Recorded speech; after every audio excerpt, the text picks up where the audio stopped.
क्या हमने अपने सोलर सिस्टम के जस्ट बाहर लाइफ ढूंढ ली है? अब हमारे सोलर सिस्टम के अंदर ऑलमोस्ट हर प्लेनेट पर एक एटमॉस्फेयर है जो कि काफ़ी ज़्यादा थिक है।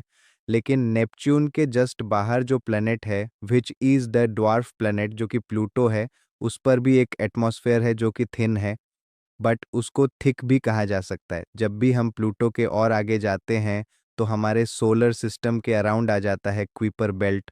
एंड इस क्वीपर बेल्ट में बोला जाता है कि कोई भी ऐसा प्लेनेट नहीं है या कोई भी ऐसी चीज़ नहीं है जिसके अराउंड एक एटमॉस्फेयर एग्जिस्ट कर सकता है। लेकिन अगर चीज़ें वैसी चलती रहती जैसे हम इंसान, हम ह्यूमंस चाहते हैं, तो ये यूनिवर्स इतना ब्यूटीफुल नहीं होता। क्योंकि अभी एक रीसेंट डिस्कवरी में जापान के डॉक्टर को आरामासु ने एक ड्वार्फ प्लैनेट, या उसे हम प्लूटिनियो कह सकते हैं, वो डिस्कवर किया, जिसके अराउंड एक एटमॉस्फियर है। एंड ये जो ड्वार्फ प्लैनेट या एस्टेरॉयड या प्लूटिनियो है, ये कहाँ एग्जिस्ट करता है? क्वीपर बेल्ट में। मतलब कि इतने सालों से ह्यूमैनिटी की हिस्ट्री में कोई भी नहीं मानता था कि क्वीपर बेल्ट में किसी भी चीज में एटमॉस्फेयर हो सकता है। And it is right there, right in front on our eyes. अब हालांकि ये जो एटमॉस्फेयर है, ये बहुत ही थिन है, एंड इसके दो रीजंस हो सकते हैं।